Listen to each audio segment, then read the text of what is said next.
Greetings, we are the Ministry of the Real Truth, and in reply to a comment made by a nice person, a kind person, you know who you are, we have taken up your question, what about using the original Koine Greek New Testament? So we came across this book, this translation of that original Koine Greek New Testament. The New Testament of our Lord and Saviour Jesus Christ, translated out of the Greek. The Koine Greek, being the version set forth AD 1611, compared with the most ancient authorities and revised around 1881. Possibly published in New York, America, 1882. The New Testament in the original Koine Greek, the text revised.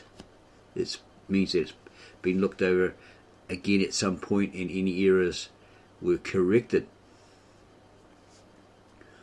The text revised by Brooke Foss Westcott F.J.A, Canon of Peterborough and Regius Professor of Divinity, Cambridge, and Fenton John Anthony Hort F.J.A, Haussaian Professor of Divinity, Cambridge, American edition, with an introduction by Philip Scarf, D.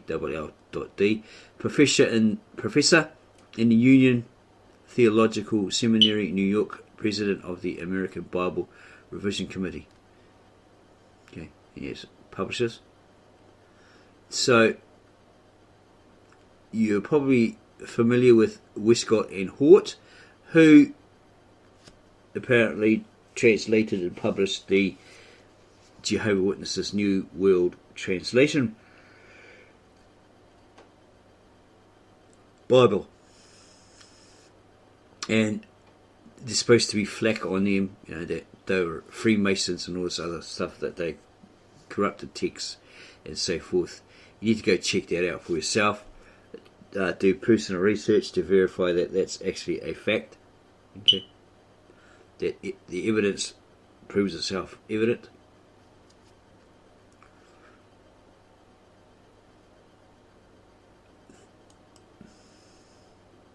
Okay, and here is something in Latin by Erasmus. You also need to check out this guy, do personal research on this guy, because apparently he was a scholar at a well-known university in his era, and also a seducer of young male students. He was caught red-handed in the act by the parents of this particular student. So apparently he shoots off somewhere, runs off somewhere, and makes out he's a womanizer. But later on, in his lifetime, he had written letters, and these are found later on, claimed to be found later on. He was writing letters to a male friend saying, "Oh, why don't you love me?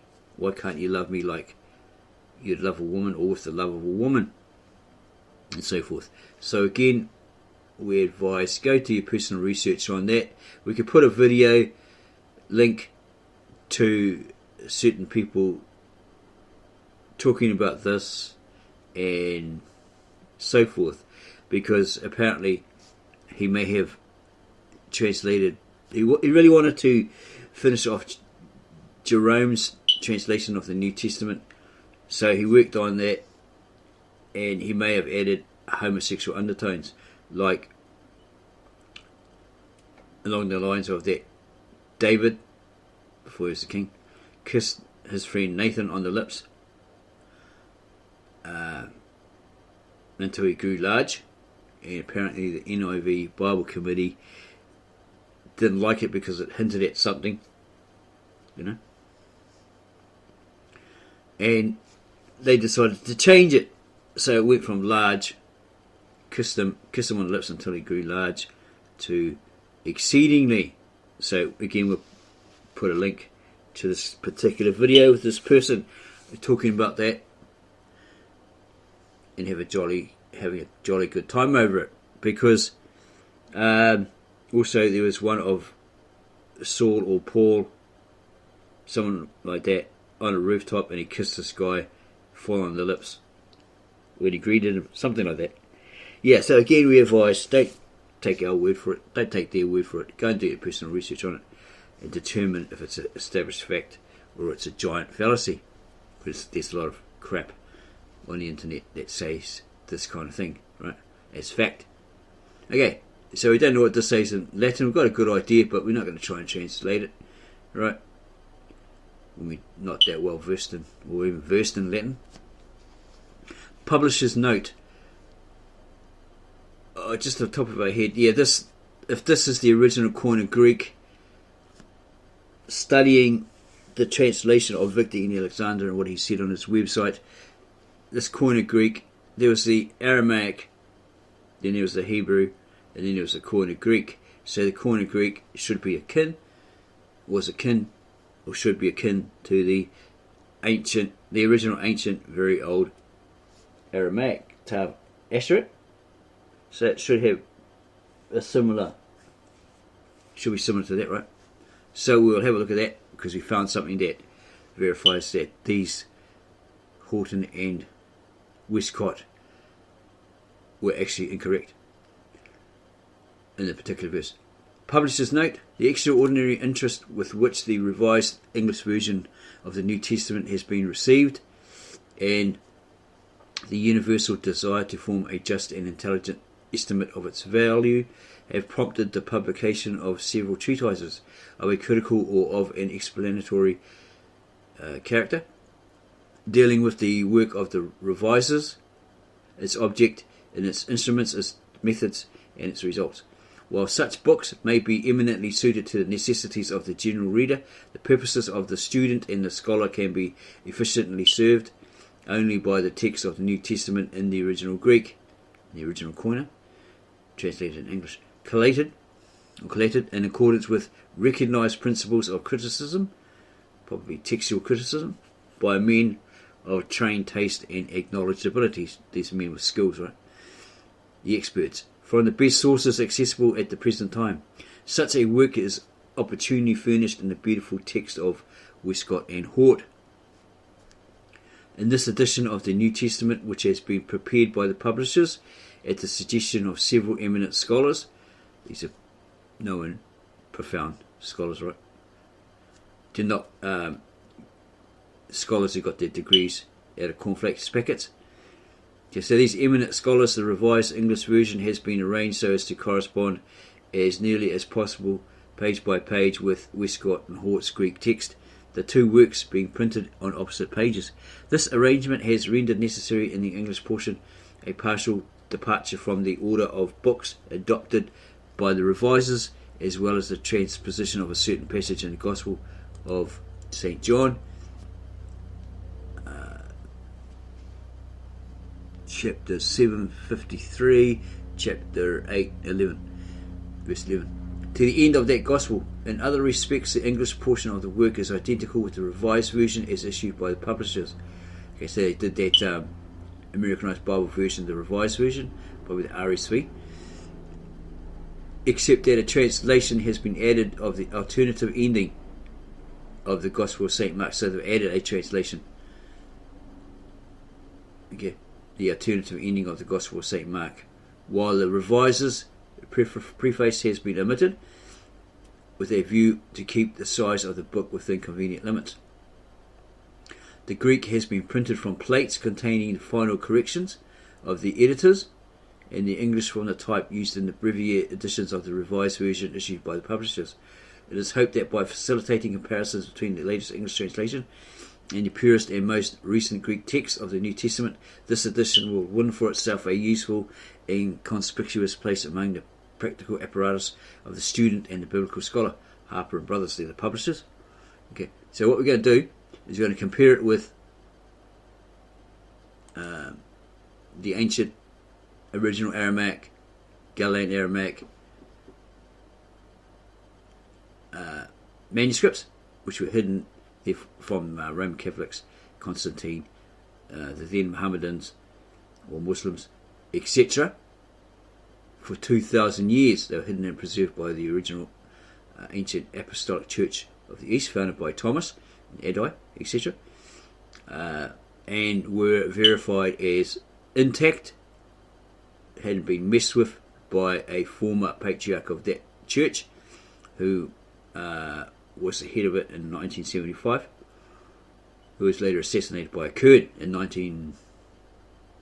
he was head patriarch of that church in 1957, and he was assassinated in 1975 by a Kurd.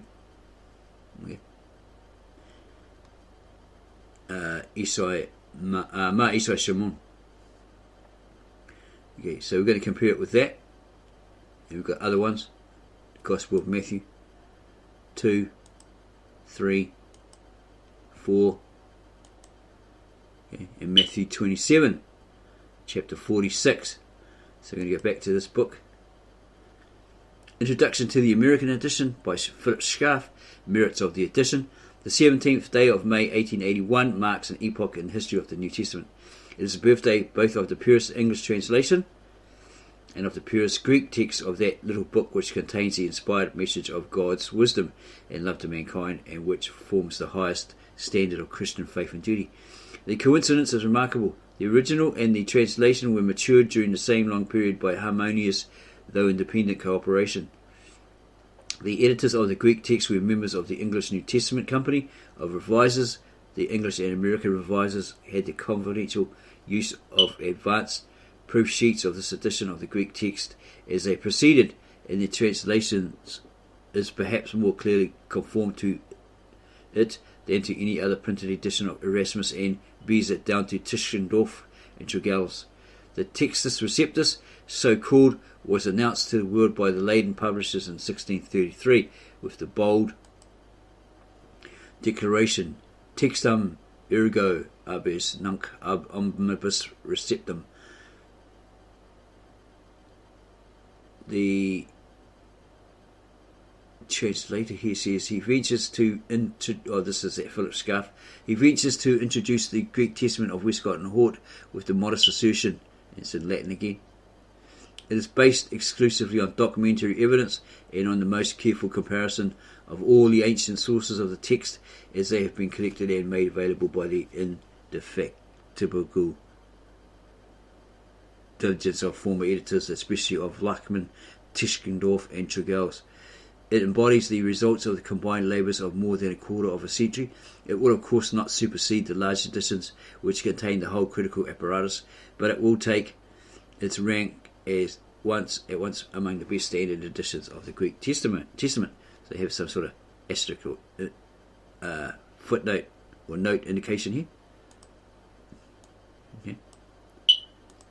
The Saturday Review of London for May 21, 1881 must be some sort of publication.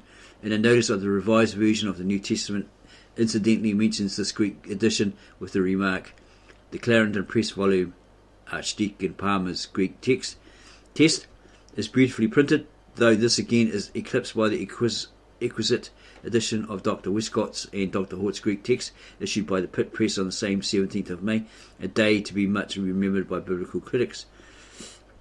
This last work, formed exclusively on documentary evidence without reference to any printed text, has been long expected by scholars. It is probably the most important contribution to biblical learning in our generation. The revisers, it is understood, had the advantage of consulting it during the progress of their work.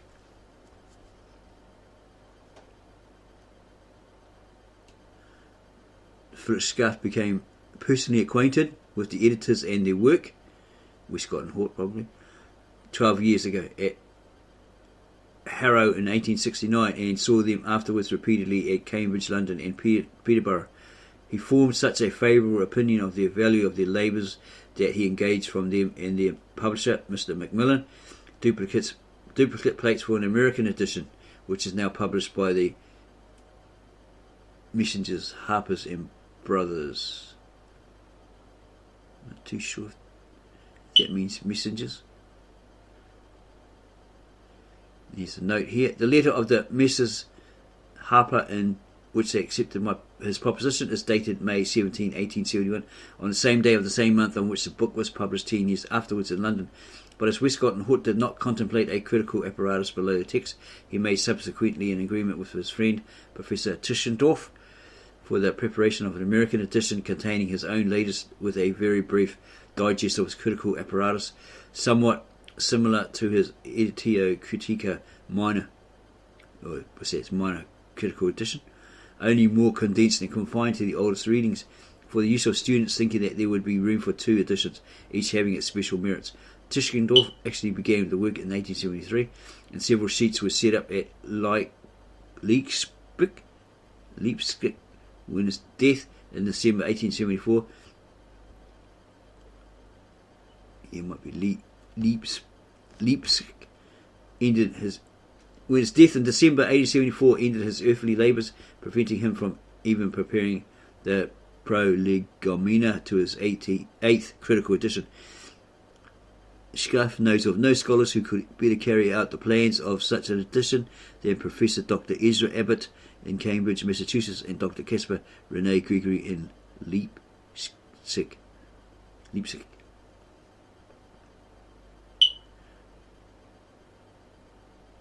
Okay. This opinion ripened into conviction by constant use since 1870 of proof sheets of this text in his edition of Lang's Commentary on John.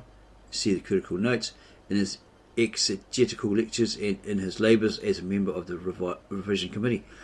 Doctors Westcott and Hort are ranked in England among the best Greek and biblical scholars of the age. Okay, so they were ranked the best at that time. Dr. Hort, educated at Rugby School and Trinity College, Cambridge, is Hossein Professor of Divinity, and goes on about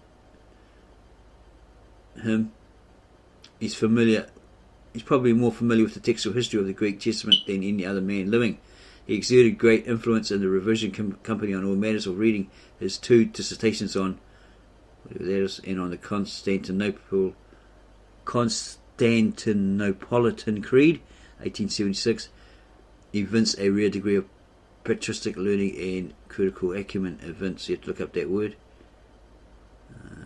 Probably prove him to be having a rare degree of patristic learning and critical acumen. Yeah, they use some really old, bizarre words in those 1800s. Dr. Westcott, born 1825, educated at Trinity College, Cambridge, is Regius Professor. We read through all that. He is the author of several able and useful works as a history of the English Bible, history of the canon of the New Testament, and an introduction to the study of the Gospels, and a commentary on the Gospel of John, which ranks among the best part of the speaker's commentary. These two scholars have been in constant correspondence with each other and kept a journal of their discussions of all the important textual questions. Few works have ever been prepared with so much labour, care and devotion as this edition of the Greek Testament, begun in 1853 and finished in 1881. The introduction and appendix, which the editors promised to publish shortly in a separate volume, which they actually did, will contain a full exposition of the principles and results of textual criticism. Without anticipating the elaborate treatise which Philip Schaff had not seen at that point, he proposed, with their consent, to furnish the readers of this volume with such preliminary information as is necessary for an intelligent use of this or any other critical edition of the Greek Testament. The literature, the chief authorities for the topics discussed in this introduction are the following works. There's a list of them there. Wettstein, Griesbach, Lachmann, Tischendorf, and more.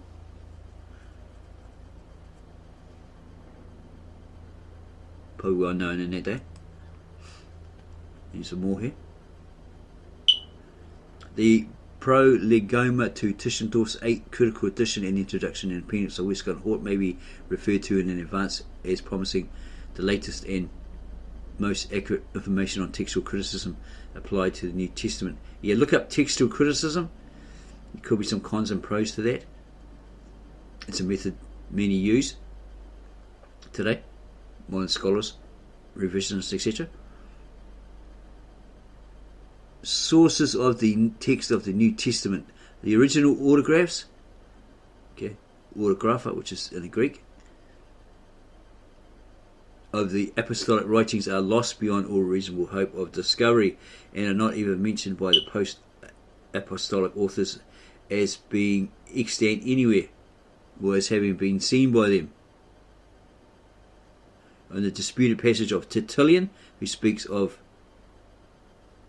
ipsae authenticae, etc., etc. See Scrivener at page 446. Okay, the original autographs of the apostolic writings are lost beyond all reasonable hope of discovery, and are not even mentioned by the post-apostolic authors as being extant anywhere, or as having been seen by them. Might help if I had glasses.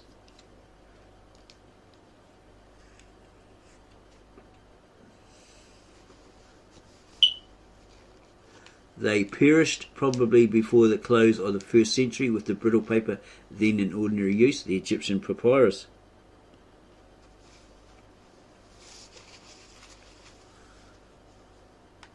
Like all other ancient writings, with the exception of a few that were accidentally preserved in Egyptian tombs and mummies, or under the lava of Vesuvius at Herculaneum in Pompeii, God has not chosen to exempt the Bible by a miracle from the fate of other books, but has wisely left room for the diligence and research of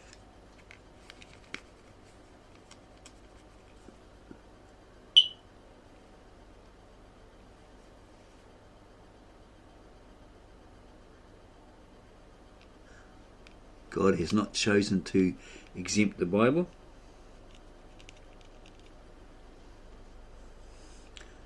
by a miracle from the fate of other books, but has wisely left room for the diligence and research of man, who is responsible for the use of all the facilities within his reach for the study of the Bible. He has not provided for inspired transcribers any more than inspired printers, nor for infallible translators any more than infallible commentators and readers. He wastes no miracles. He desires free and intelligent worshippers. The letter killeth, but the Spirit giveth life.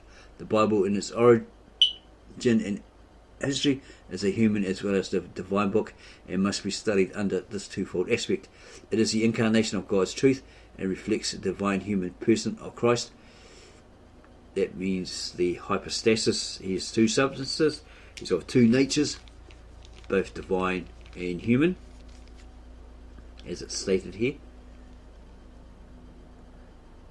It is the incarnation of God's truth and reflects the divine human person of Christ, to whom it bears witness as the Alpha and Omega, as the way, the truth and life. In this hypostasis, this twofold nature of Christ, was firstly an argument or debate between Nestorius and Cyril, who wanted to be the bishop of all bishops, and he realised no, that Nestorius would be, so he got all jealous and started telling lies about him. And then, because of that statement, the hypostasis, or the two natures of Christ, two substances, he was called a heretic, etc., etc. The original Apostolic Church of the East piped up and says, yeah, we also believe that, except that what he said was true. It's true, because we've been saying that 1,000 years in their history before him. So they also got labelled heretics, persecuted, went through all this genocide, martyrdom, etc., etc., for 18 centuries, still getting it in the neck today.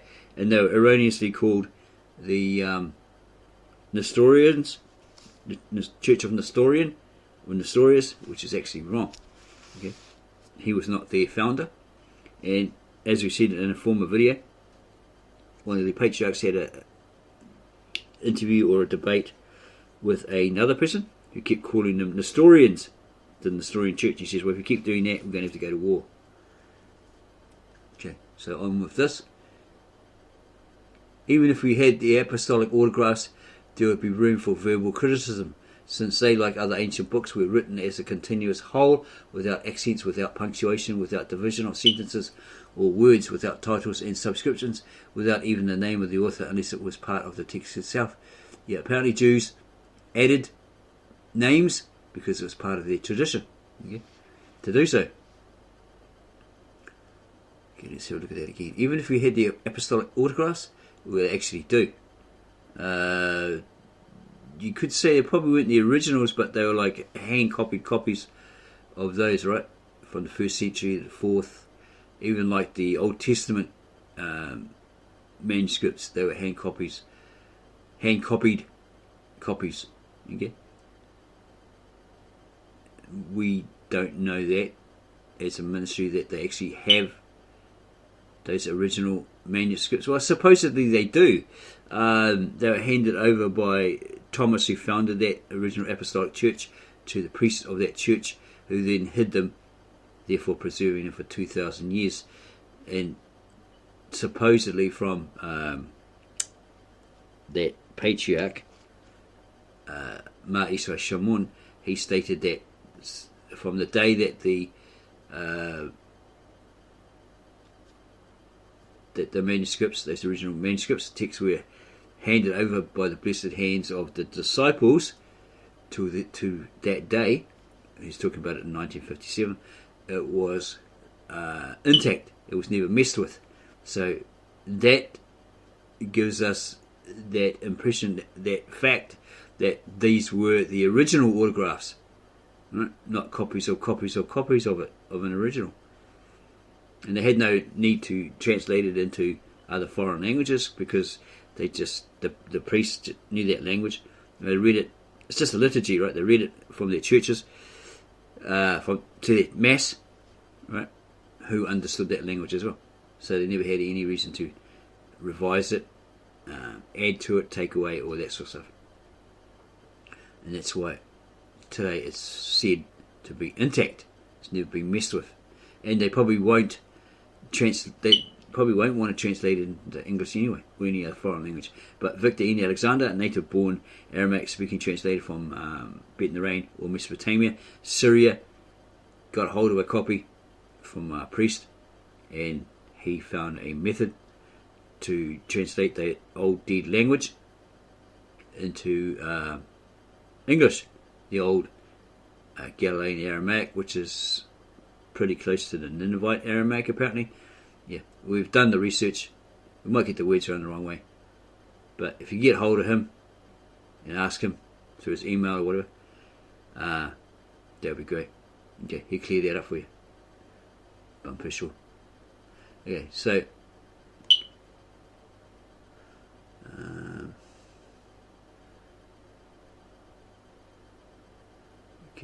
even if we had the apostolic autographs, there would be room for verbal criticism, since they, like other ancient books, were written as a continuous whole, without accents, without punctuation, without division of sentences or words, without titles and subscriptions, without even the name of the author, unless it was part of the text itself.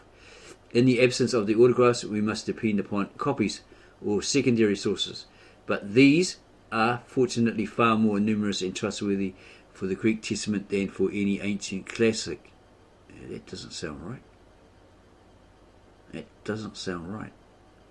In the variety and fullness of the evidence on which it rests, the text of the New Testament stands absolutely and unapproachably alone among ancient prose writings. W&H, it's Westcott and Hort, page 561. The sources of the text are threefold: manuscript copies, ancient versions, and patristic quotations. Doesn't sound right here. Okay, if you have the autographs, okay, you shouldn't really need to depend on copies of secondary sources. Okay, but they obviously probably weren't aware of that from the Apostolic Church of the East. But these are fortunately far more numerous and trustworthy for the Greek Testament. Okay, so maybe he's talking about the Greek specifically, than for any ancient classic. So think about that one. Think on that one, yeah. The Greek manuscripts. The manuscripts or codices, that's another name for book, right? Codex or codex. Codex means originally the trunk of a tree, stock, stem, then a block of wood split or sawn into planks, leaves or tablets and fastened together, hence a book, as the ancients wrote on tablets of wood smeared with wax, the leaves being laid one atop upon another. The Hebrew manuscripts are in rolls, okay, or scrolls, right? Okay. The manuscripts or codices are the direct and most important sources. They number now over 1,700 at that time, counting all classes, and new ones may yet be discovered. That's what we said in those days, in that era, right? That's how many there were covered. The total number of manuscripts recorded by Dr. Scrivener, including lectionaries, is 158 unseals in 1605 cursives, page 269. Compare whatever that is. But his list is incomplete. Okay. He gives an index of about 1277 separate Greek manuscripts of the New Testament arranged according to the countries where they are now deposited. Paragraph 571, 584. He assigns 3 to Denmark, 293 to England, 238 to France, 96 to Germany, 6 to Holland, 3 to Ireland, 368 to Italy, 81 to Russia, 8 to Scotland, 23 to Spain, 1 to Sweden, 14 to Switzerland, 104 to Turkey, 39 unknown. See also Edward C. Mitchell, Critical Handbook, Tables 8, 9 and 10. Okay.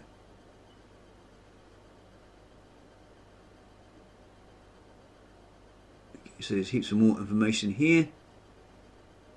And it's quite extensive. It goes on for a hell of a long time. Okay. But it's good information.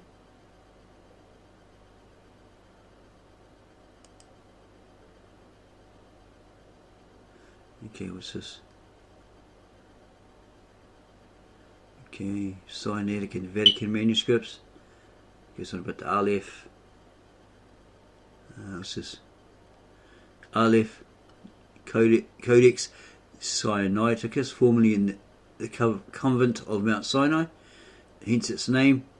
Now in the Imperial Library at St. Petersburg. It's obviously in Russia. It dates from the middle of the 4th century. It's written on fine parchment and it gives its width, height and all that sort of stuff. It has 346.5 leaves. It was discovered and secured by the indefatigable, he says fancy words again, Professor C. Tischendorf in the Council of St. Catherine, Convent of St. Catherine, at the foot of Mount Sinai on the 4th of February 1859. It was published at St. Petersburg, printed at Leipzig at the expense of the Tsar Alexander II in celebration of the first millennium of the Russian Empire, in accurate imitation by types, etc. The story of the discovery, which made Tischendorf one of the happiest men Scaff ever knew, reads like an heroic romance.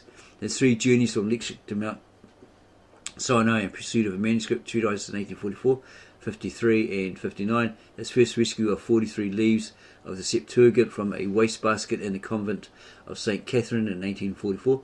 His final discovery of the whole Codex Sinaiticus in 1859, with the powerful aid of the recommendation of that noble Tsar who met such terrible death at the hands of the Nihilists in 1881. His patient labour in transcribing it at Cairo and in its publication at Leipzig and so forth, so forth, so forth. Okay.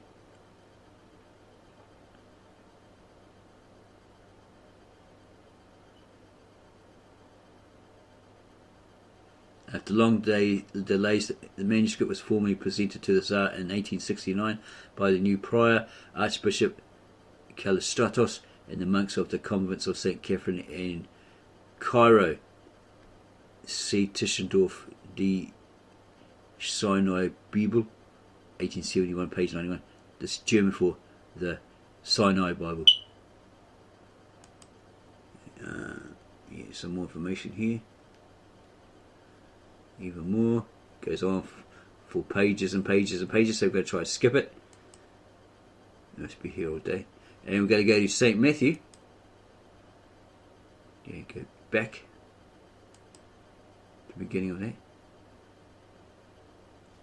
Yeah, even further. Back to the start of it. Okay, we have to go back.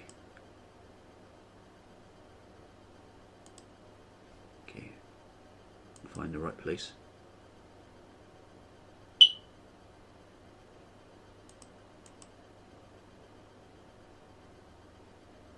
Okay, still going back. Where are we? 8. Oh my gosh.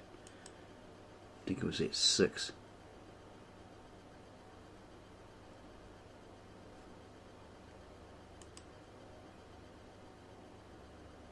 Okay, 1:9. Okay. Here's the translation of the Gospel of Matthew. Here's the Greek, the Koine Greek on this side. Okay, basically the book of the generation of Jesus Christ, the son of David, the son of Abraham. They have these numbers here, which probably have some sort of indication in the margin here. The generation, or the Greek as, can't really see that, ASA, is that a J? Even though it's full screen, we can hardly see this thing. You can't see it. It's really, really blurry. Okay, look at this one. And there might be a RAF or something like that. Not really sure. Yeah. In the Greek. From here it looks like ASAPH. Could be a J, for all we know. Okay, so yeah, it's basically the genealogy list as you find in your everyday English version. Okay, here it is in the original Galilean-Aramaic, translated into English by Victor Alexander. Okay, the books of the birth of Yeshua the Messiah, or Jesus the Messiah, the son of David, the son of Abraham. Here's a whole list here, right? Go back here. Abraham beget. Yeah, it's the language of that day, right? Beget. It's like probably like similar to the King James, right? How they put it. Okay, how it's put in there. Beget. Here it's more down to earth in English. Yeah, it doesn't use any Shakespeare speak, so you can fully understand it. It says the books of the birth of Yeshua and Shakka, and the Messiah. Jesus the Messiah, son of David, the son of Abraham. To Abraham was born Isaac. See? And then further down here, to Josiah. Because you get the general idea they were born, right? Yeah. To Jacob, he had a son called Joseph, who was the husband of Mary, the Mary to whom he was born Yeshua, who was called the Anointed One. Well, he gets married to her later on, right? Probably after Jesus the Messiah, or Yeshua, was born, who is called the Anointed One. So it's 16. 112 in B, verse 112. Note, again, 14 generations counting Joseph's generation and Yeshua's generation, which is the generation of the disciples as well. Okay. 14 generations counting Joseph's generation. You got that, because they're supposed to come from the house of David or Solomon, something like that. And Yeshua's generation, which is the generation of the disciples as well. So they're included as his generation. Interesting. 1:16. To Jacob, Joseph, husband of Mary, Yeshua. Okay, so it gives you English translation of that. Literal Aramaic name, Yeshua in English. Okay, or Jesus the Messiah.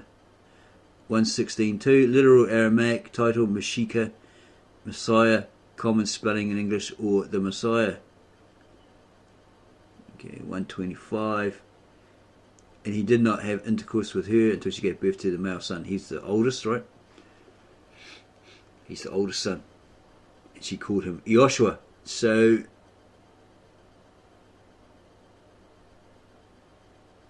there are some claims that Joseph had a wife before her, or had a family before her, so he had half-breed brothers, but don't think so.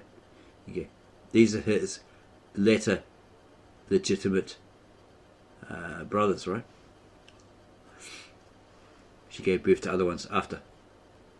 Okay, so we got Matthew 2. Yes, Matthew 2. What are we talking about? Matthew 3.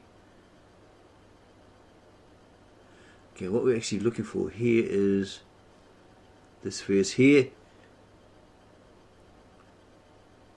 Joseph having that dream about Herod, wanted to kill the child, so he took off to Egypt. Okay, and he's actually in Egypt, and it says here, however, when Herod died, the angel of the Lord appeared to Joseph in Egypt, and he told him, rise, take the little boy and his mother and go to the land of Israel, because those who sought the boy's life are dead. In other words, Herod died. Okay, and all those that were part of the plan to kill these children off in Nazareth. And Joseph rose, took the little boy and his mother, and came to the land of Israel. However, as he heard that Archelaus, or Calus, it's Archelaus, isn't it? Became king of Judah in place of his father Herod, who was afraid to go there. And he saw in a dream that he went to the country of Galilee. Yeah, because maybe the son was nasty too. Apparently Herod had a couple of people in his family strangled, maybe his son or something like that. And then this guy took over, and he probably was just as bad as him. However, as he heard that Archelaus became king of Judah in place of his father Herod, he was afraid to go there, like father, like son, right? And he saw in a dream that he went into the country of Galilee, and he came and lived in a town called Nazareth. So what the prophets had said came to be fulfilled, that victorious he shall be called. Okay, and down here's footnote 223. In Aramaic, pronounced Nusrat. We had a neighbour, Indian girl, part of the family, right? Christians. Father was a lovely man, John, and her name was Nusrat. We know that because we picked up her old school folder she biffed outside, right? And it had that name on it, Nusrat, meaning to victorious. Okay. Or of the town of Nazareth. So we want to have a look at Matthew 1:25 to see if it's akin or close to that original Galilean-Aramaic, original ancient Galilean-Aramaic. Then it may have the same thing here, but we're doubtful because they don't go that deep, do they? Okay, let's have a look here. Can we go back? 125. 125. Is it down here somewhere? 125. And they shall call his name Emmanuel, which is being interpreted, God with us, etc., etc. Brought forth a son, and he called his name Jesus. Okay, because it's in the Greek.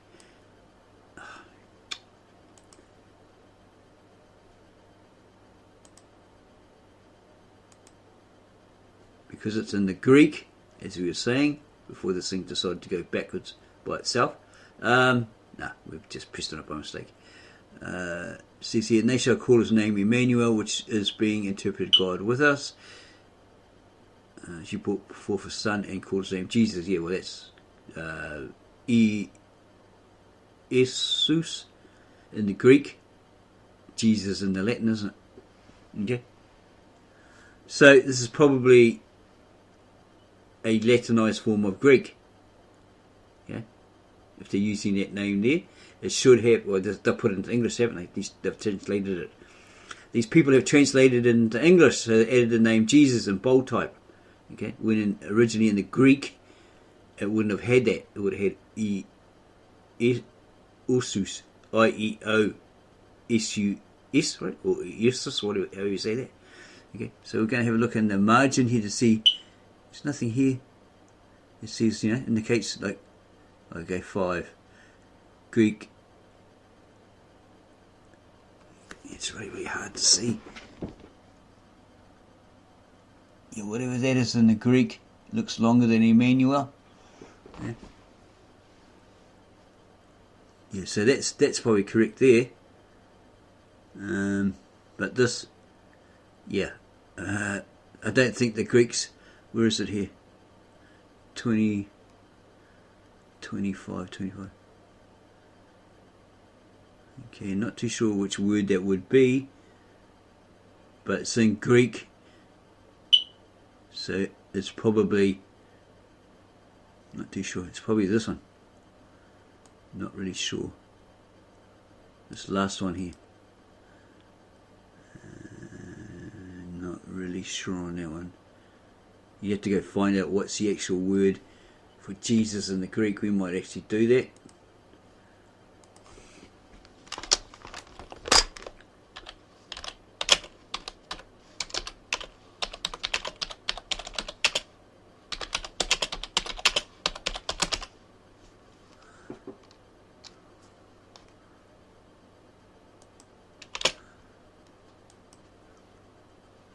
We should have put what's the name of Jesus in Greek. might have been a bit more sense, made a bit more sense. Okay, there it is in the Greek, supposedly. So, yeah, it's this one here, this last one here. Yeah.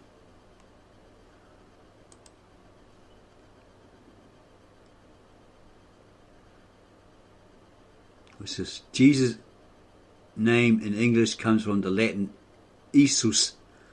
Yeah, so that's from the Latin Jesus, which is a transliteration of the Greek Iesus, which is a transliteration of the Aramaic name Yeshua. Well, that's actually Hebrew, because it's Yoshua, right, or Ishua, which comes from the Hebrew Yehoshua or Joshua. This is incorrect. Okay, we have evidence from the translator that this is translated wrong. The name comes from the Hebrew verb yasha, which means he saves, and the proper name Yah, which is short for the name Yahweh. Okay. Here it is, Strong's Greek 2424. There's a word there. Iesus, Saus, Jesus or Joshua, okay, which means Yahweh saves, or Yahweh salvation. That's Hebrew, isn't it? Here's some more. Jesus is a masculine given name derived from Iesus, Jesus in classical Latin. There we go. Okay, this word here. Is that similar to this? Okay, get back to it again. Yeah, it's got a different ending on it by the looks of it. Okay, so that's probably a Latinized form of the Greek. Not sure on that one. You have to magnify it or something like that, which we can't do at the moment. But yeah, it looks kind of different. Okay, this has gone forward. Okay, here it is here. Jesus is a masculine given name derived from Iesus. Jesus, Iesus, see how they've changed it? In classical Latin. What's classical Latin?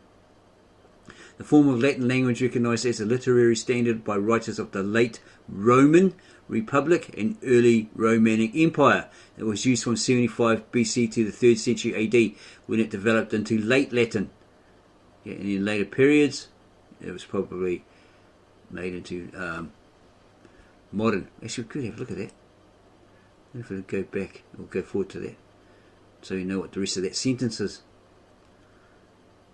Yeah, it was developed into late Latin. Some later periods it was regarded as good or proper Latin, which followed versions viewed as debased, degenerate or corrupted. The word Latin is now understood by default to mean classical Latin. For example, modern Latin textbooks almost exclusively teach classical Latin. Okay, so looking to see if there's anything here that there was a Latinized form of Greek. Let's go have a look up here. We'll go type it in here.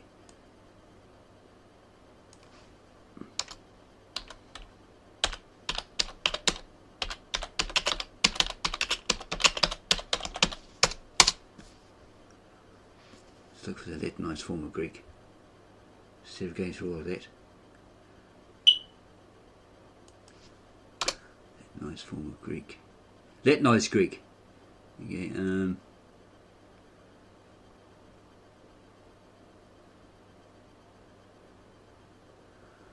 okay, it's not really in depth. Romanization of Greek. The conventions for writing and Romanizing ancient Greek and modern Greek differ markedly. The sound of the English letter B, blah blah blah. Okay.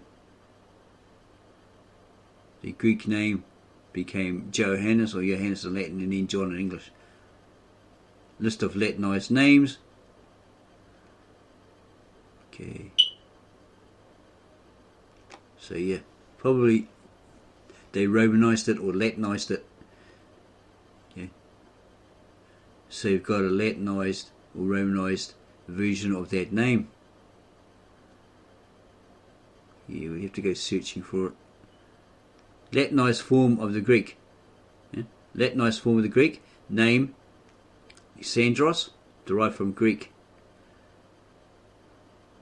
So there's possibly evidence there that it's a Latinized form of Greek existed. Okay, going to go back to here. Yeah, it looks like, yeah, this is a Greek.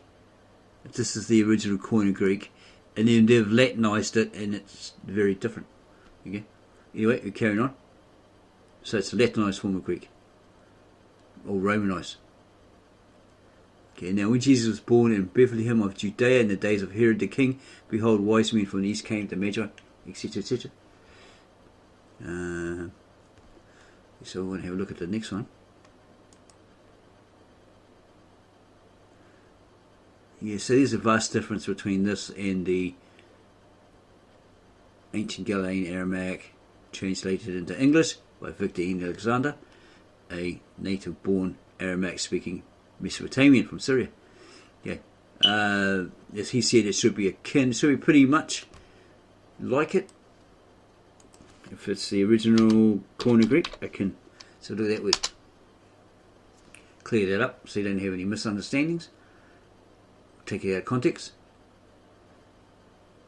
Okay, where's akin? What does it mean? Descended from a common ancestor or prototype. Okay, so that would mean that that Greek, that Koine Greek, is a translation of that original Galilean-Aramaic, or that Ninevite Aramaic. Close to it, right? A common denominator. You know, it's in common with it. Okay, should be pretty close to it. Some more definitions down here to clear that up. Of the same kin, related. Oh, I don't know, it's not the one we're looking at. Having a similar quality or character, analogous. Having some of the same qualities, having some of the same qualities, having etc. Right.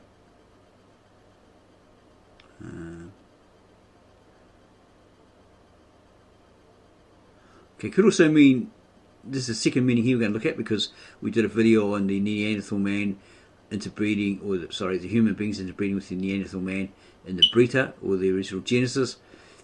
Okay, so they were akin, and the definition is of kin, related by blood, usually used predicatively, cousins who are too closely akin for marriage. So that's why they had giants, strange creatures, and freaks. Okay. Should be some more definitions on that, but I think we got it down pat. Okay. Akin. Similar to. So that Koine Greek should be similar to it. The Aramaic, ancient Aramaic, right? Very similar to it in the translation. Okay. But if these people have used that Greek word here, Iosos, and it's been changed or Romanized into the Latin, or Romanized Latin, Roman Jesus, something's not right here, right? Okay. Okay. Yeah, again, there is a difference between the Aramaic and the supposed Greek, right? Because they've put it into English, right? Not using the mindset of that Greek. Okay? You have the Eastern mindset, you have a Western mindset. Okay? But in this case, they have it translated it according to what this Greek actually says. Here's the proof. They've added the Romanized form of the name Jesus. Right? But this is there's probably a reason why it's so you can understand who they're going on about, right? Who they're referring to. Okay, so hopefully we haven't confused you. Okay, we've got Matthew 2. Okay, here it says, and they will call his name Emmanuel, which means Allah with us, or God with us. Is it down here?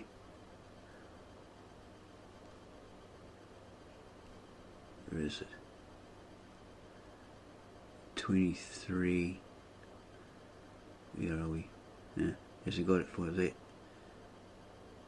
Okay, 160. So it's right. 123. No, he hasn't got that for that. But yeah, it's basically God with us. So that's correct there. Okay, so we're going to jump ahead because you might feel we might be confusing. The New Testament in the original Greek Introduction and Appendix, 1882. The New Testament in the original Greek Introduction and Appendix, 1882. Fenton, John Anthony, Hort, Primary, Brooke Foster, Westcott, whatever. This is the comparison volume to the New Testament in the original Greek, which was published the prior year, 1881. This text expands upon the notes in Volume 1, preface to explain at length and in detail the goals and techniques driving the development of that text. The second part of this volume, appendix, is skipped, currently in favour of publishing the introduction. I think that's what they said in the beginning of this. Yeah, that's what they actually said. They stated. Scaff. Where did we go? Where did we go? Okay. Oh, we're right at the end here somewhere. Where the hell was it? We lost it. Oh my gosh. We've lost it, have we? No? Here it is. Sorry about that. Yeah, the New Testament in the original Greek, Introduction Appendix, the New Testament in the original Greek, etc., etc. There's the Latin there. Contents of introduction. Further down, prefatory remarks, purpose of this edition. The need for criticism of the NT, the text. Okay, so there, this is what they've left out. For the sake of that book that Scaff had published, with that translation, Westcott and Hort's translation. Okay, it's quite a lot there that they've left out. Maybe it was too much detail. Okay, it's right down here. Right down to the bottom. Okay, that's what they've left out. By the looks of it, you could probably hit on it. Something here, like contents of introduction, and it'll tell you the need. There's the introduction. No, is it going to go there? Okay. Introduction. This edition is an attempt to present exactly the original words of the New Testament so far as they can now be determined from surviving documents.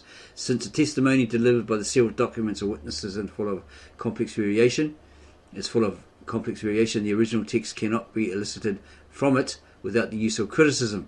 That is, of a process of distinguishing and setting aside those readings which have originated at some link in the chain of transmission. So it's saying here, this edition is an attempt to present exactly the original words of the New Testament, okay, which they okay, this is supposed to be the edition. The edition is an attempt to present exactly the original words of the Koine Greek New Testament, so far as they can now determine from surviving documents. Well, it does not show here that they haven't, because they've added this, a Romanized name or Latinized name, Jesus, okay, not the Greek, okay, which would probably mean something else in the Greek, probably the Messiah or something like that. Or I don't know about Joshua in the Greek, not really sure. Don't want to go into it too much because it get confusing, right? Okay, you work it out yourself. Okay? We don't want to confuse you. Okay, so people say we look at things too black and white, but you really need to. See, because when you study something, there might be just one word in the sentence that you don't understand. Okay. You may get to say a word like elicited, right? You don't understand what it means. Okay, so you take this whole sentence because of that one word out of context. Okay, So that's why we go deep and look at these sentences. This edition is an attempt to present exactly the original words of the New Testament. They're not saying, well, near, close, something similar, that sort of stuff. They're saying, they're using this word. Okay? Exactly. This is that addition. New Testament in the original Greek is an attempt to present exactly the original words of the New Testament, so far as they can now be determined from surviving documents. Since the testimony delivered by the several documents or witnesses for a complex variation, the original text cannot be elicited from it, or it can't be taken and translated from it, without the use of criticism. There's of a process of distinguishing and setting aside those readings which have originated at some link in the chain of transmission. Okay, that being passed down or passed on. This introduction is intended to be a succinct account, so you could have a problem here with that word. You'd have to look it up and define it with a dictionary that has 3 meanings and find the appropriate one that fits that sentence, the correct one that fits the sentence. One of the reasons why criticism is still necessary for the text of the New Testament, etc. The office of textual criticism cannot be too clearly understood at the outset. It is always secondary and always negative. Again, textual criticism is always negative because its final aim is virtually nothing more than the detection and rejection of error. And 4. In the case indeed of many ill-preserved ancient writings, textual criticism has a further and much more difficult task, that of detecting and removing corruptions affecting the whole of the existing documentary evidence, and so forth. Okay.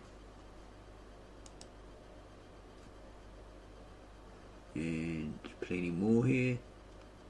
Preparatory remarks. Okay. But yeah, I think that Skaffa left it out of that publication because it's just too much. Alright. They were taking up bulk of the book. So that's understandable. But what we're also going to try and do is we're going to go right over here to Matthew 27. Okay, we might just jump this one first. See if we can go to 27 to see what they've put. Translated from the original Greek, or that which is close to this is supposed to be close to this Koine Greek translated into English. Okay, if it's similar or it's relatable, we're going to verify it or disprove it. Okay, where are we? St. Luke? No, gone too far. Should have stayed in Matthew. St. Luke. Okay. I'm going to go to 27:46. It was 50. 27:46. Okay, which reads, we'll go from 45. When Christ was crucified. Now from the 6th hour there was darkness over all the land until the 9th hour, or earth, right? Until the 9th hour. And about the 9th hour Jesus cried with a loud voice, saying, Eli, Eli, lama sabachthani. That is, my God, which is correct. Whether it's Eloi, Eloi, El, my God, he's crying out to his father, right? Why hast thou forsaken me? This is where it's incorrect. Okay. You have a number indication here in the margin. It says, or why didst thou forsake me? Okay, so people are going to say, oh, that's the original Greek, Koine Greek, so that's what it says, okay, but it's actually incorrect. Oh, how do you know? Right? And they start coming at us, throwing us 20,000 scriptures saying, oh, blah, blah, blah, blah, blah, whatever. Okay? So what we're going to do is going to go back here to the original ancient Galilean-Aramaic, and we're going to look at Matthew chapter 27 verse 46, which reads, and at the 9th hour Joshua, or Jesus the Messiah, or Jesus, cried out in a loud voice and said, El, El, lama sabachthani. Okay? Some of the people who stood there, however, as they heard this, said he's calling Elijah or Elijah. And we're going to have a look at the footnotes of this original ancient Galilean-Aramaic translated into English. Yeah? And what does it say? 2746, original ancient Aramaic retained. Yeah? I am. That's who's crying out to, the I am. Wherefore have you left me? Il is a title of Allah, or God, okay, in the Aramaic. Is, right? It has not been translated in English as such. Therefore, Victor N. Alexander, the translator, has used the more acceptable designation. I am. So all people would understand it. Oh, yeah, he said he's the I am, God. So it must be God, right? He's calling out to God. Okay? God is the I am. I am I, right? Idiomatically, or expression-wise, wherefore implies destiny. Thani is the only correct transliteration, and it means left me, in the sense of the purpose for which Joshua, or Jesus the Messiah, was left on the cross. It absolutely does not mean forsaken in this usage. You could go to, I've already done a video on this, possibly Mark 15, something like that. Can't remember exactly which one it is at the moment. It escapes our brain. Where it says this does not mean forsaken, right? Because it's a second or third transliteration of the Greek, the Arabic, or the Greek, and it doesn't mean forsaken in that sense. Okay, because that wherefore implies destiny. So you say, why have you left me on this cross? You've left me on here for my destiny that hit, it's like born for or incarnated as God in the flesh, etc. That's a mission he was on, right? That's something he had to do. He had to die on the cross, shed his blood for the sacrifice, as a sacrifice for the remissions of all men's sins. Okay, so it absolutely does not mean forsaken in this usage. So if anybody's out there going, "Oh, this verse says, my God, why have you forsaken me?" They're lying to you. They're giving you a false interpretation. They're not even aware of it, right? They say, "Oh no, my NIV or my King James says that." Well, it's actually wrong. We've just proven it. Okay. So we would like to have a look at, where is it? 2746. Okay. Look at it again. So they're using the Greek transliteration, because if it was very similar, the original Koine Greek, to the Galilean-Aramaic, it would say similar words, wouldn't it? Or indicate he's saying, "Why have you left me, Father, to what I was destined to do? You've left me." Right? Okay. He's actually crying out what David said in Psalms. Apparently, he's quoting David in Psalms. But in that psalm, David, or whoever was crying out, was saying, it's like, I'm praying to you, I'm speaking to you, God, but you're not hearing me, or you're ignoring me, and it's like weighing on my heart or my mind heavily. Okay? He's quoted that, apparently, which verifies that prophecy that he would die on the cross, etc., etc. We already covered a video on that, so I'm not going to go deep into that. But yeah, you see, this here is, where is it? Him saying, "Eli, Eli, lama sabachthani," is probably from the Syriac, or the Hebrew. Maybe it's not the Aramaic, because it would be Il. Where are we? As we showed, it would be up here. Il, lamana shukthani. Yeah. Because also if you used il, Eli. Let's have a look at Eli. See what that means. Forget that last statement. Eli. See what it means. Probably Hebrew, something like that. Not sure. Gonna go check it out. Always best to be sure, right? Eli meaning, it's a derivation of other biblical names such as Elijah, Elisha, and Elisha, or Elisha. It was popularized in the United States in the 17th century by the Puritans. Okay, Eli was a name, or Eli was the name of a high priest in the Bible. He served as the spiritual guide. So there it is. There, it's a derivation of other biblical names such as Elijah, right? So it's a shortening of it, right? Okay, we're going to look at more. Okay. So Eli is best remembering for his blessings on Samuel's mother and for his part in Samuel's first prophecy. So,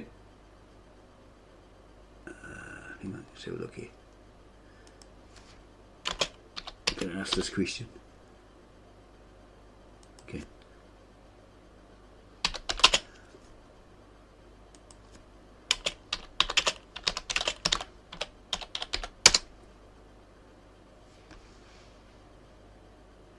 Is Eli God in the Hebrew? The Greek name Eli is a transliteration of the Hebrew word, okay, which comes from the word or name El. And El is either a proper divine name that became applied for the living God, or else the abbreviated form of the word or name Elohim, also denoting the living God, accepted from aberrant publication biblical. That's what they're saying, right? So it's the word El.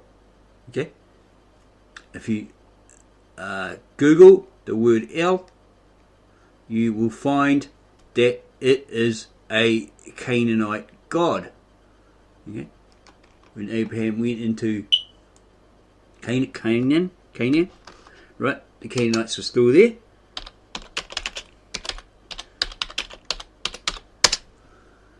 Oh jeez, we put Del. What a dummy. Put L. To verify that,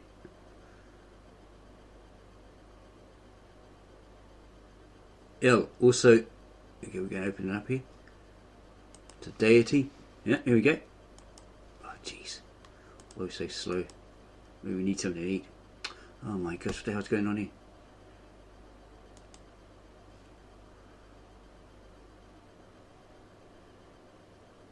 Oh my gosh, what the hell are you doing?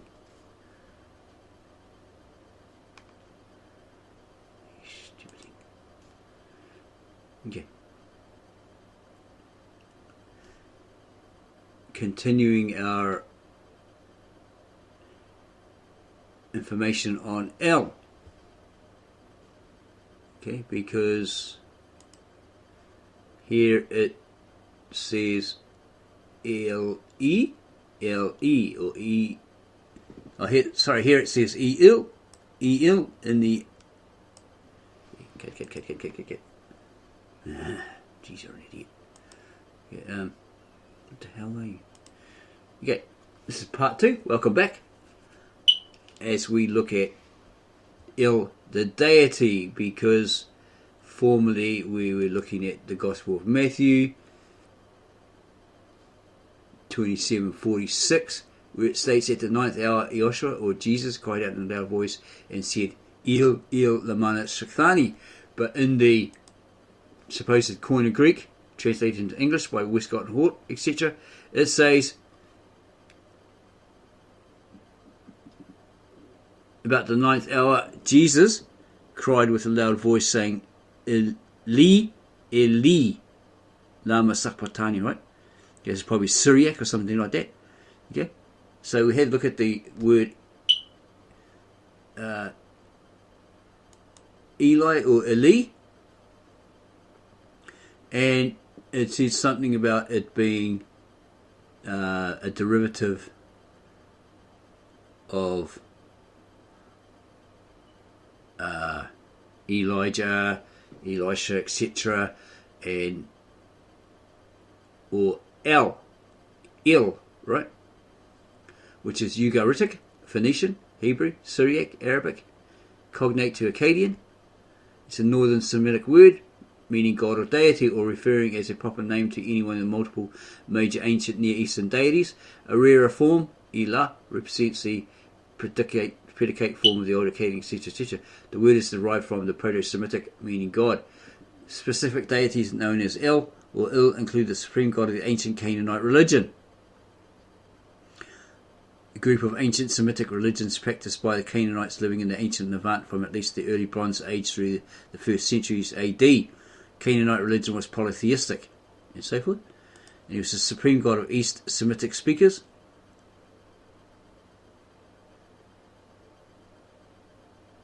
In Mesopotamia's early dynastic period. Okay, this is where Abraham went. And there's your statue of El, king of the gods. Other names, El Elyon, El Shaddai. Okay, it's all pagan. In the Aramaic, it's El. It should be El Shaddai. Yeah. So try to get your head around that one. Cognate forms of El are found throughout the Semitic languages. They include Ugaritic, etc., Phoenician, Hebrew, Aramaic.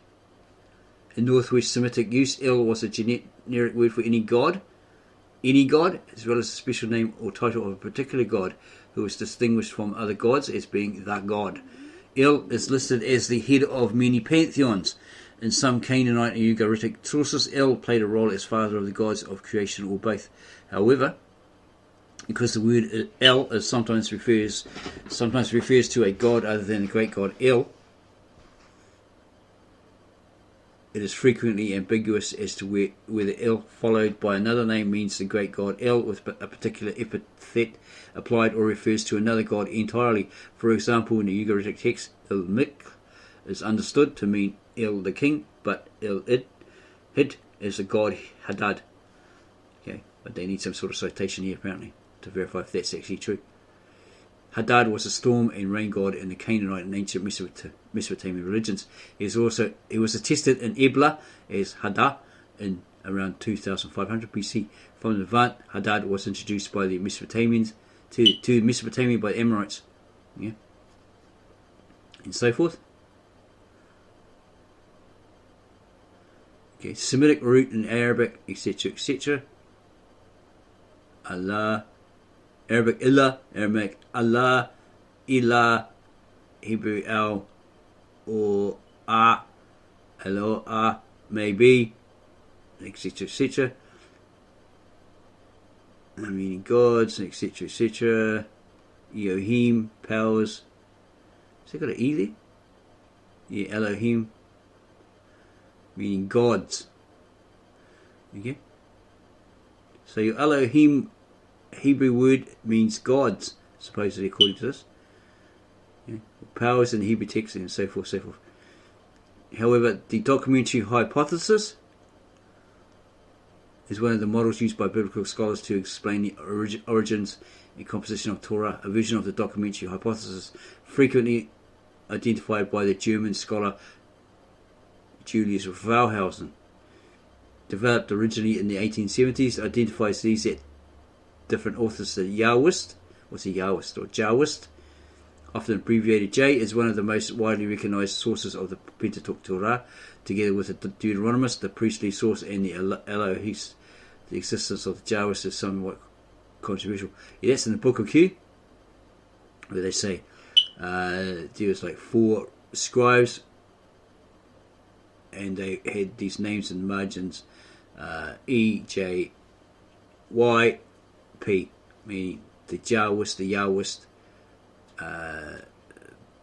priest or evangelist, Elohist, that's it, sorry, yeah. See? So yeah, it's in the Book of Q. So maybe one writes for a certain time, and then he's put his name and date or whatever, what he is, Jahwist, in the margin, right? And then another one comes along, takes over, and he does his bit, and he puts his initial in the margin, Yahwist, name and date, whatever. You have to read the Book of Q by the Friends of Jesus Society to understand that. Okay. However, the documentary hypothesis developed originally in the 1870s identifies these that different authors, the Yahwist, Elohist, Deuteronomist, that's it, and the priestly source, so that's what they put, JEDP in the margin, were responsible for editing stories from a polytheistic religion into those of a monotheistic religion.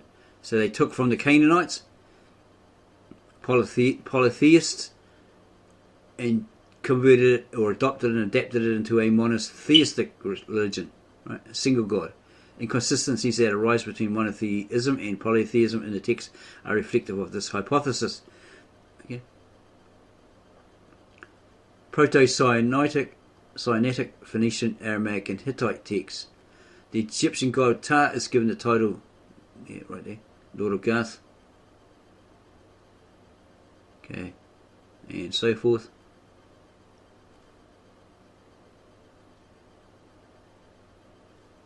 In an inscription in the Proto-Sinaitic script, William F. Albright, who is this guy? An American archaeologist, biblical scholar, philologist and expert on ceramics. It's the old pottery, etc., right? Transcribed the phrase LDLM, which he translated as the appellation El, God of Eternity. The name Raphael or Raphael, meaning God has healed, in Ugarit, is attested to in approximately 1350 BC in one of the Amarna layers. Okay, it's found in Egypt, right? Written on clay tablets. The Amarna letters written on clay tablets, consisting of diplomatic correspondences between the Egyptian administration and its representatives in Canaan and Amuru, or neighbouring kingdom leaders. Okay, so they had some sort of relationship with them, the Canaanites. Found it in Tel El Hesse, wherever that is. From the ruler of Lachish, ancient Canaanite Israelite city, to the Great One, a Phoenician inscribed amulet of the 7th century BCE, the Aslan Tash amulets, may refer to El. The text was translated by Rosenthal, 1969, page 658, as follows. Okay, these are Syrian.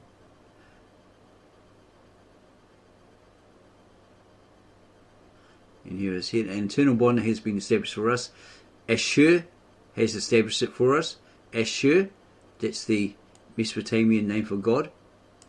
Okay, a lot of kings took on that title, but it didn't say we are gods.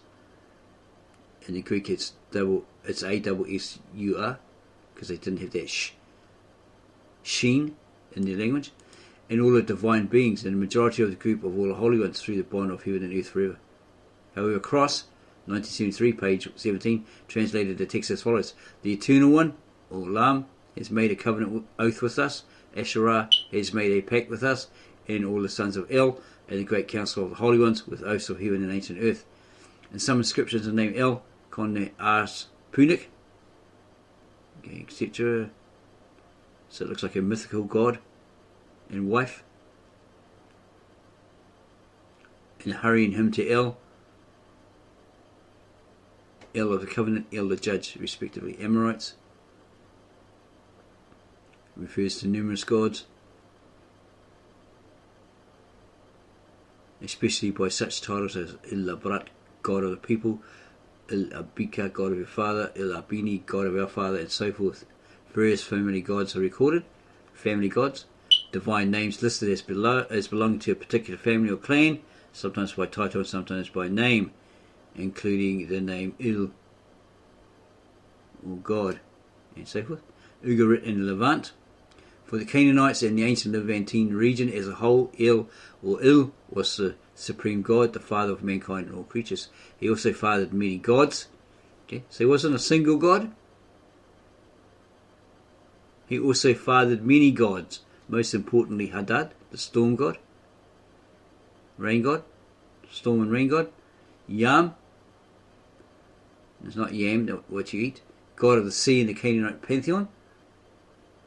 He takes the role of the adversary of Baal in the Ugaritic Baal cycle, and Mot, the ancient Canaanite god of death in the underworld. He was worshipped by the people of Ugarit and by the Phoenicians. The main source of information about his role in Canaanite mythology comes from the text discovered at Ugarit.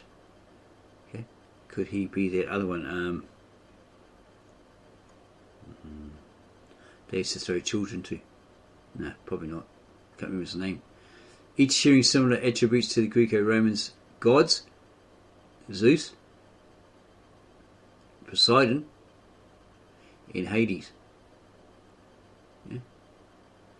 Hades in the ancient Greek religion and myth is the god of the dead and the king of the underworld, with which his name becomes synonymous. Okay, so in the Bible it says, Hades, Sheol and Hades. Sheol is Hebrew for the grave, but Hades is Greek. Okay? In the ancient Greek religion and myth is the god of the dead and the king of the underworld. So that's a place where the dead are, right? So it's mythological. It's a myth. It's mythical. I'm trying to think of this god that they threw their children to as sacrifice. Can't remember his name. As recorded on the clay tablets of Ugarit, El is the husband of the goddess. El is the husband of the goddess Asherah. Yeah? So somewhere along the way they may have adopted and adapted it. El is called again and again Toru El, bull El, or the bull god. Right? You have a look at the Hebrew pictographs, the Aramaic pictographs. It shows a pictograph of the bull with horns, and that's what God's referred to. Yeah. And there's plenty more information here. El, father of heaven, Saturn, and his major son Hadad, father of earth. Okay. Are symbolized both by the bull, and both wear bull horns on their headdresses. Okay. Have a look at the pictograph. Okay, that's Uncle John, etc. Exegesis of it, of Genesis. It shows you a picture of the bull. Okay. In Canaanite mythology, El builds a desert sanctuary with his children and his two wives, leading to speculation that at one point El was a desert god. And there's more information here.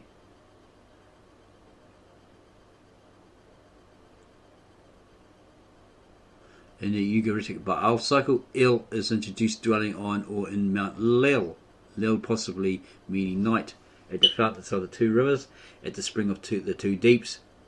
He dwells in a tent, according to some interpretations of the text, which may explain why he had no temple in Ugarit. Okay? So looking at those pictographs, it states, Dutch Uncle John states that he is the owner of the tent, the keeper of the tent. Okay, and his son, the Christ, is the guardian of the tent or something like that.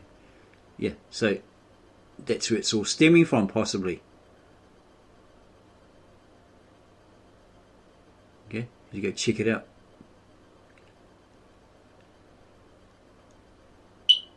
Hebrew Bible, the Hebrew form appears in Latin letters and Standard Hebrew. Was Standard Hebrew, a Northwest Semitic language of the Afro-Asiatic language family. Afro-Asiatic was like this African, Asian, that's why it's called Afro-Asiatic. People in that area, Asia Minor. Okay, so they were a big mixture. Northwest Semitic language of the Afro-Asiatic language family. Historically, it is regarded as one of the spoken languages of the Israelites and their longest surviving descendants, the Judeans and Samaritans. Okay. So the Hebrew form appears in Latin letters and Standard Hebrew's transcription says El, and in Tiberian Hebrew, never heard of that one, something to do with Tiberius, right? Maybe. Tiberian Hebrew is the canonical pronunciation of the Hebrew Bible Tanakh, committed to writing by Masoretic scholars living in the Jewish community of Tiberias. Aha! Okay, as we thought. Okay, in ancient Galilee, around 750 to 950 CE, under the Abbasid Caliphate. Okay, so it was named that because that was probably around in the time of Tiberius, who wasn't a very lovely guy, right? As the emperor. Transcription as El. El is a generic word for God that could be used for any god. Any god, right? El is a generic word for God that could be used for any god, including Hadad, Moloch. That's the one we're thinking of. That Mot. Okay, we're not too sure on that one. Probably a completely different god. Okay. Again, El is a generic word for God that could be used for any god, including Hadad, Moloch, or Yahweh. Okay. The national god of ancient Israel and Judah. The origins of his worship reach at least to the early Iron Age and likely to the late Bronze Age, if not somewhat earlier. In the oldest biblical literature, he possessed attributes. Okay. It says typically ascribed to so-and-so. In the Tanakh, Elohim is a normal word for a god, or the great god, or gods, given that the im suffix, it's an in suffix, right, makes a word plural in Hebrew. So there's more than one, right? There's two or more. But the form El also appears mostly in poetic passages and in the patriarchal narratives attributed to the priestly source. Okay. DJP of the Pentateuch, of the documentary hypothesis. Remember that one? Yeah. E, P, D, J, Y, etc. Yahwist, etc. It occurs 217 times in the Masoretic text. Authoritative Hebrew and Aramaic texts of the 24 books of the Hebrew Bible Tanakh. In Rabbinic Judaism, the Masoretic text defines the Jewish canon in its precise letter text with its vocalization and accentuations. Okay, so it's all to do with the Jewish canon. Yeah, the Masoretic text. 73 times in the Psalms and 55 times in the book of Job. In other ways, mostly in poetic passages or passages written in elevated prose, and so forth. The theological position of the Tanakh is that the names El and Elohim when used in the singular, to mean the supreme God. Yeah. So here's the plural here. There's the singular. Yeah. So that would be God of gods, wouldn't it? Okay. So when used in the singular to mean the supreme God, refer to Yahweh, besides whom other gods are supposed to be either non-existent or insignificant. Okay. Whether this was a long-standing belief or a relatively new one has long been the subject of inconclusive scholarly debate about the prehistory of the sources of the Tanakh and about the prehistory of Israelite religion. In the P strand, Exodus 6:3 may be translated, I revealed myself to Abraham, to Isaac, and to Jacob as El Shaddai, which is just Shaddai. El Shaddai or just Shaddai is one of the names of the God of Israel. El Shaddai is conveniently translated into English as God Almighty, but its original meaning is unclear. Well, we can fix it up for you. This is El, the Canaanite God. Shaddai, this is scribed or scripted wrong. Okay, it should be El, E-I-L, Shaddai, but was not known to them by his name, Yahweh. Okay, this is coming from there. Jewish Hebrew text, probably the Hebrew Bible. However, it is said in Genesis 14:28, 18 to 20, that Abraham accepted the blessing of El when Melchizedek, or Melchizedek, was the king of Salem and priest of El Elyon. See, that should also be El as well, not El, Elyon. He is first mentioned in Genesis 14:18 to 20, where he brings out bread and wine, then blesses Abraham. Okay, he was a high priest, the king of Salem and high priest of its deity El Elyon.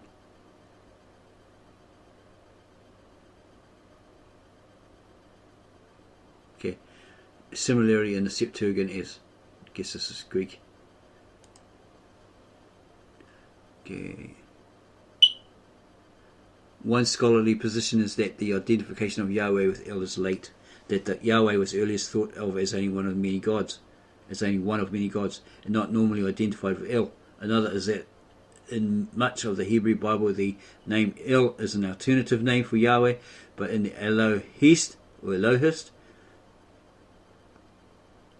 and priestly traditions it is considered an earlier name than Yahweh.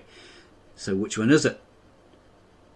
Mark Smith has argued that Yahweh and El were originally separate, but were considered synonymous from very early on. They're pretty similar, right?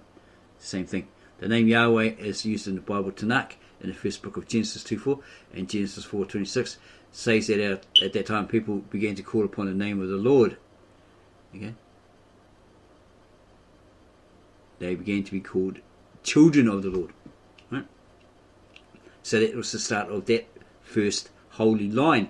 And then they left their rightful place in the presence of God, okay, and went and chased women of men, daughters of men, right?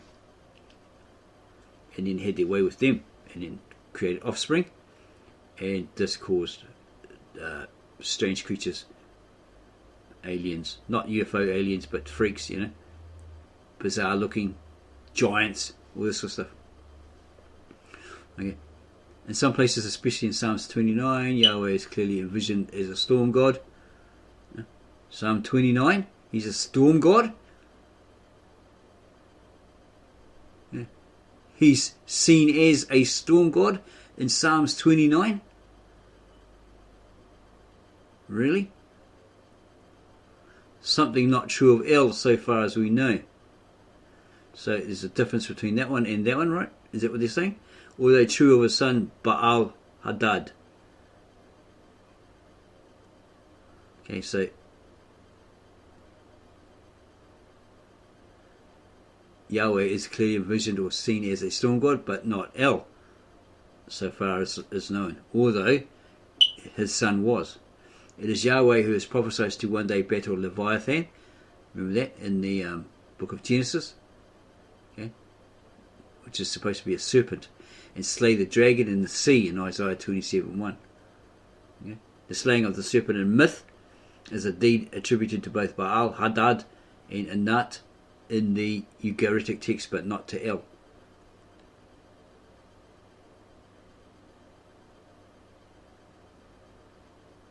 See, so maybe along the way somewhere they've adapted it, they've changed things. And almost, according to the Oxford Companion to World Mythology, it seems almost certain that the God of the Jews evolved gradually from the Canaanite El. There you go. It seemed almost certain that the God of the Jews evolved gradually, over time, from the Canaanite El, who was in all likelihood the God of Abraham. Okay? So, that more or less verifies what we were saying earlier, that there's a Canaanite god called El. Abraham's in that land and he's adopted it, right? He's adopted El as his god. If El was the high god of Abraham, Elohim, the prototype of Yahweh or Yahweh, Asherah was his wife, and there are archaeological indications that she was perceived as such before she was in effect divorced in the context of emerging Judaism in the 7th century BCE. See Kings 23:15. So, to push a monotheistic one God, they had to get rid of this. Yeah? The wife, Asherah. They had to drop her altogether, or, part ways, or divorce her from that Godhead, that ring, right?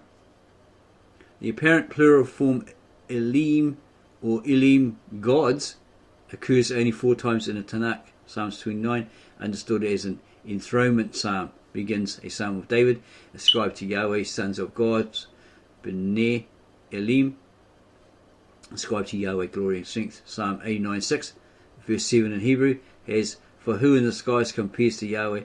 Who can be likened to Yahweh among the sons of God?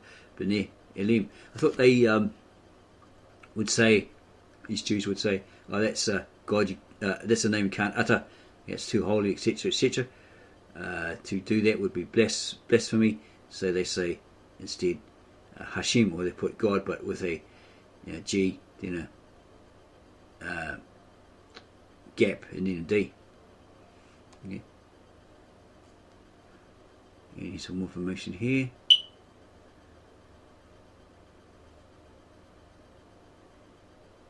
Who is like you among the gods? Elim, Yahweh. Yeah. Among the gods. So they're saying there's other gods.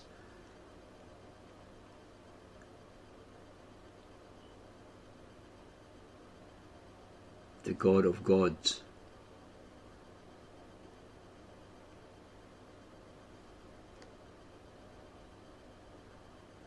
There are a few cases in Tanakh where something El, referring to the great God El, is not equated with Yahweh. One is in Ezekiel 28:2, in the taunt against a man who claims to be divine, in this instance the leader of Tyre.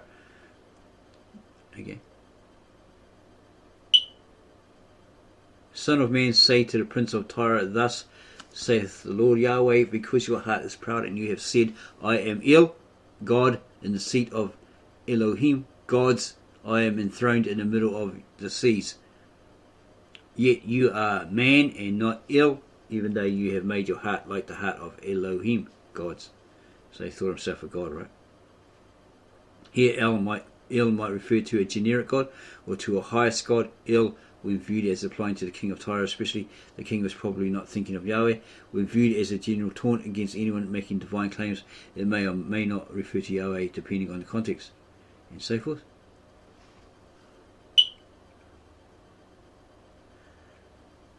Elohim, God, stands in the council of El. He judges among the gods Elohim. This could mean that Yahweh judges along with many other gods as one of the council of the high god El.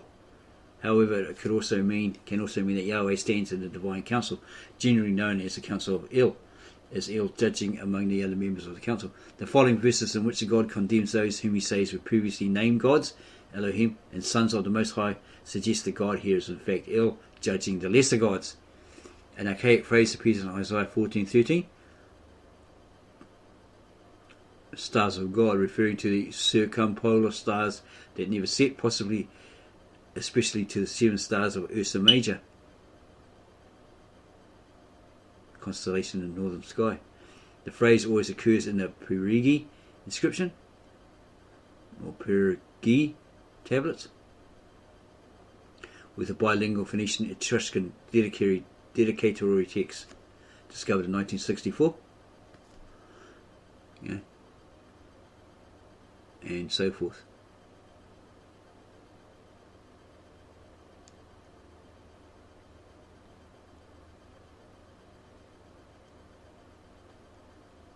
Poseidon. Okay. So there you have it. True name of God is El, and also he said in Exodus to Moses, when Moses asked, okay, I'm going to the people and they're going to ask me, what is your name? Because God told him, you go tell them that God of your ancestors, Abraham, Isaac, etc., has sent you. So he says, yeah, it's all good. But the people will probably ask, what's your name? What's his name? So he says, you tell those people, the house of Israel, in Egypt in bondage, that tell them this name, right? Ahiyah, Ashur, A-S-H-U-R, not E-R. Hiyeh, H-I-Y-E-H, which has a long meaning to it. The one, the coming, who is coming, the one who is coming, etc., etc. We've already done a video on that. Yeah. So that's what he told him. He told Moses to tell them, right? And he says, you shall make, because he would come back after he freed them, and then he would worship God on that particular mountain that God was talking to him from, right? And that shall be the name that they shall use for all, to the end of the ages, right? That's the name that they will use in their memorial of memorials, or the commemorative memorials, right? In this remembrance of him, etc., etc. He who freed them from the bondage of Egypt, and all that sort of stuff, right? So that's what he said. That's what their name will be. His name will be to them, that they'll use until the end of time. As with the Sabbath was created, for man. But these Jews had it first, were given a commandment first in the desert regions through Moses, and it was for them to keep forever, according to that scripture. But somewhere along the way, Romanized Christianity, or Christianity adopted that practice, okay, and say everyone has to do that today, especially the Seventh-day Adventists and so forth. But they say, oh, you have to do it on a Saturday. They refer to the Roman Catholic calendar, modern calendar that they have today, to determine their Sabbaths, okay, which they could be actually we can prove that they're incorrect, or verify that they're incorrect, which you may do at a later time, a video around that. We probably already have, but we'll probably do one better and deeper. Okay, so we hope that you enjoyed this video, that it wasn't too confusing, that it's given you some sort of insight, or a lot of insight, okay, into the difference between the so-called translation of the original Koine Greek into English, where we've verified that they've used Latin words, okay, they've used the word Jesus and so forth, and that they've translated it wrong, okay. These Greeks, as well as these people, have translated it wrong, or published it as the wrong translation, right? Okay, so can these be trusted in the sense that, okay, it's telling you this is what Christ uttered on the cross, we didn't, this is the truth, because we translated it and this is what it says when it doesn't, etc. So it's all over to you to make up your mind. Which are you going to follow? Are you going to follow the one that we're presenting you, the original ancient Galilean-Aramaic? It's not a modern derivative, okay, it's very different from the Galilean-Aramaic spoken today, if it's used or spoken at all, and the Syriac. In other words, if there's a modern derivative like that, and the Syriac in the modern Greek, or Latinized form of Greek, and the modern Hebrew, Israeli Hebrew. Yeah, see, that's the difference you got to realize. So you got to make a choice between the original ancient, very old manuscripts in the language, or Old Tongue,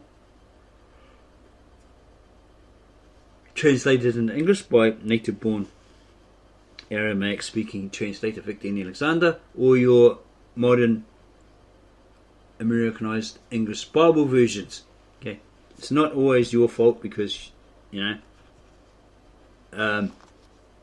you're taught through your churches, your pastors, your reverends, etc., theologians, that this is what it says, this is what Jesus said, etc., etc. So you think, oh yeah, you take it on board. It's pumped in your head Sunday after Sunday after Sunday, or Saturday after Saturday after Saturday, right, throughout your life. It's embedded into your conscience, and you're told constantly, this is what it means, this is what it says, this is what it means, over and over and over and over and over again, right? So yeah, so it gets put in the back of your mind, and like a parrot, you recall whatever you've been told, right? told to parrot or taught to parrot. Okay, and they'll tell you, oh, you're not allowed to think for yourself. No, you're not allowed to think. Don't think. Who are you? You're a Christian on the milk, right? We're the mature ones, eating the real meat and all this sort of stuff, all this sort of stuff, right? Even if if you're looking at it too deep, even if you find it's like, completely wrong or lies, still believe it anyway. That sort of stuff, right? They're playing with your mind, they're manipulating your mind, controlling you because you're a potential dollar going into the plate, right? That's why you have those prosperity churches. They're out to get rich. They're using the word of God in vain so they can profit from everybody. A few dollars here, a few $100 here, a few $1,000, or more from here. It's like Scientology in the godly form, right? Same sort of deal. They're ripping people off as well. Okay, especially celebrities, those who've got a lot of money. Okay, so we're going to leave it at that. We hope like heck that we haven't confused you, but we try to put it in a way that we understand and bring it across to you so that you'll understand. Okay? If this is the original Koine Greek, then it should be similar or like what's found in these ancient Aramaic, Galilean-Aramaic translations, right? Because as he says, and as we found online, that it's akin, it's similar to that one, right? That ancient Koine Greek should be similar to that. If it's derived from this, it should be similar to it. Okay, you have differences in translation, This text is Aramaic, Galilean-Aramaic, so it'd probably say something completely different from the Greek. The Greeks probably took it and then tried to translate it as best as they could into their Greek. They wanted a very Greeky flavour, make out that there was all theirs, all that sort of stuff. Very Greeky, So they may not have been fluent speakers of this ancient Galilean-Aramaic. So they don't really know what that word is, so what the hell, we'll just do this, or add this, whatever, right? Or, okay, maybe they did understand that particular word. They went, but there's an alternative, so this one sounds better, more befitting of that sentence or something like that, But you don't know that someone else hasn't messed with it and then made out, what's his name? There's Hort and the other guy. How do you know they haven't messed around with it? Right? If you verify that they were dodgy and all that sort of stuff, that would verify, they couldn't really be trusted. You have to do the personal research on that to figure that one out, to establish that as fact, to verify that the evidence has proven that, evident that that's what they were dodgy. Okay, they had some sort of hidden motive or agenda. But be alert, stay alert, and more. So if you like this, then subscribe to our channel, give us a like, add your comments below. We'll provide you a link to this so you can go check it out yourself and make your own decision, right? Come to your own understanding. But we go with the Aramaic translated by Victor Alexander because it's like in English, there's no, I have to go check out that word. In the Greek it says this, and in this it says this. Well, it's all here. It's all in English, pretty much modern English, right? So it's really understandable. It's simple as. It's just the idioms might give you a bit of a problem. But it has footnotes in every book, every chapter, underneath, right? Like here. Idioms in these footnotes can be a headache. It can confuse you because sometimes the translator puts it in exactly what it says, without a grammatical correction or a proper grammatical sentence restructuring, all that sort of stuff, right? because that's how it is in that language, you know. See, this is Eastern mindset coming from the Eastern scribes, etc., or the Eastern writers, right? Whoever wrote it down and then handed it on, okay? Who copied it by hand. Again, 14 generations, counting Joseph's generation and Eos's generation, which is a generation of the disciples as well. So that's a confusing thing there, isn't it? But this is coming from a person who has an Eastern mindset that's lived in that environment, raised in that environment, etc., etc. It's not coming from some professor who's a non-Jew or non-Mesopotamian or whatever, that's gone to a seminary or a Bible college or something like that and earned his stripes, right? Okay. This guy was born into that environment. That makes a massive difference. Okay, so again, we're going to leave it here before we spend another hour trying to explain it all to you. Yeah, so subscribe to our channel, give us a like, add your comments down below, and share this video and our channel with your family, friends, neighbours, Christian friends, Jewish friends, Islamic friends, etc.